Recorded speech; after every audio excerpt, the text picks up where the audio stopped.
Next topic is time course of retention and pragmatic factors. Studies on sentence memory have been used to support the idea that we ordinarily use the syntactic structure of a sentence to extract the underlying meaning.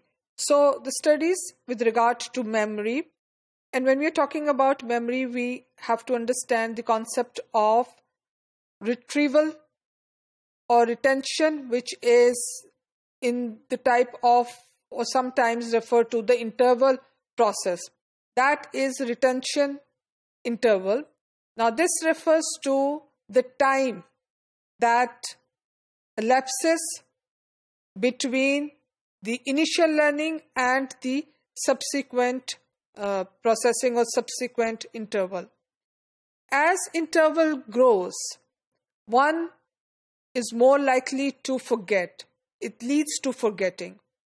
So when we're talking about forgetting, the answer can also be that the memories which actually are eroded or vanished, maybe sometimes due to the dying cells, relevant dying cells in the brain, or sometimes the connections that we have in mind need to be refreshed. So ordinarily we use the syntactic structure of a sentence to extract the underlying meaning. A very famous study in this area has been conducted by Sachs in 1967, which examined the time parameters. As I've explained, the time parameter is closely connected to the retention interval, where the time can be seen as something which you can assess in terms of the initial learning and the subsequent interval. Within these processes which might operate, and pragmatic factors also play a role in retaining sentence memory. Pragmatics, as we know, is the study of language in relation to context.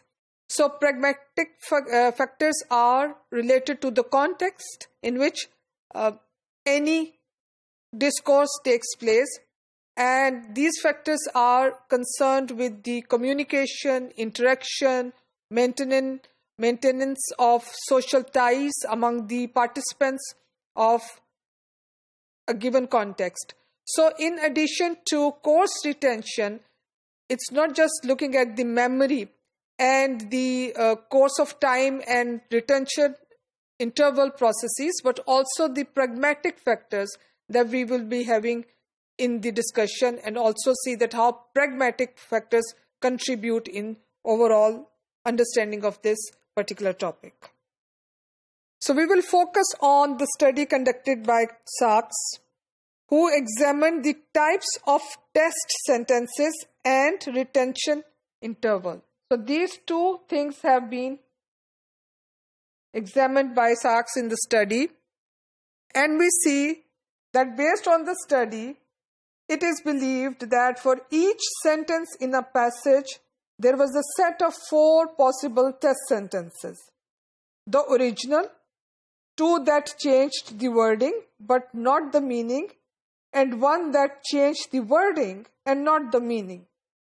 Now, when the tape was stopped in the test, the subjects were given one of the 4 sentences and asked whether it was identical or changed from the one they had heard. Now, when the test sentence was presented immediately after the study sentence, retention of both form and meaning was excellent. Both form and meaning. It was noticed as excellent, but memory for form declined substantially with 40 syllables of retention interval, about 12.5 seconds, and even more with 80 syllables of delay. Now, this, in contrast, we see that memory for meaning was relatively durable over this time period. So this is in contrast.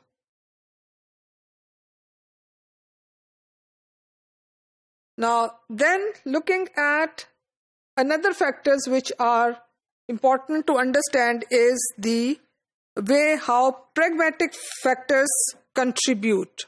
Few studies have also examined the way pragmatic factors interact with semantic and syntactic considerations in sentence memory. Now, among them, Keenan's work has also been considered in form of the experimentations that how they have studied memory for sentence form and content in natural conversation.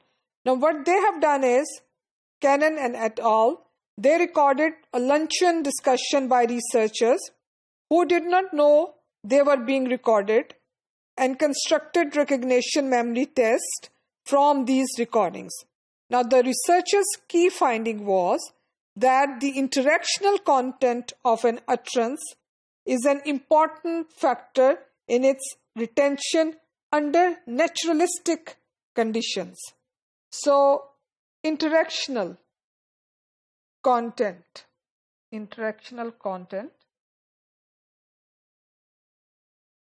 is very important factor in its retention for naturalistic condition. Naturalistic condition is a condition where people are not in a controlled environment. They are just in a free manner expressing or having or are engaged in a process of interaction. Some utterances only convey information to the listeners. Others convey the attitude of the speakers towards the listener. Now, the latter type, which means now we see not only the information or utterances, the second important area is the attitudes. So, these types of utterances which are explaining or conveying the attitudes are high in interactional content and include figures of speech, jokes, etc., etc. So, therefore, it is seen that it is not the syntactic or semantic aspect of high interactional statements that make them memorable, but rather the pragmatic function they play in the conversational text.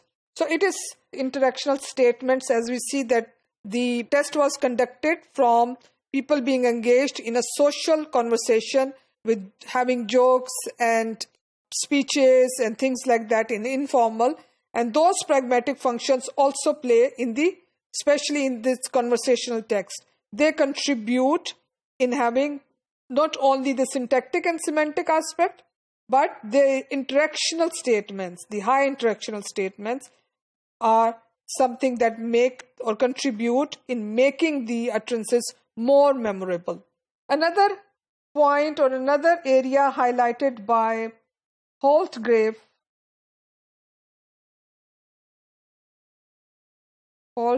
in 1997 is that of the impolite or politeness.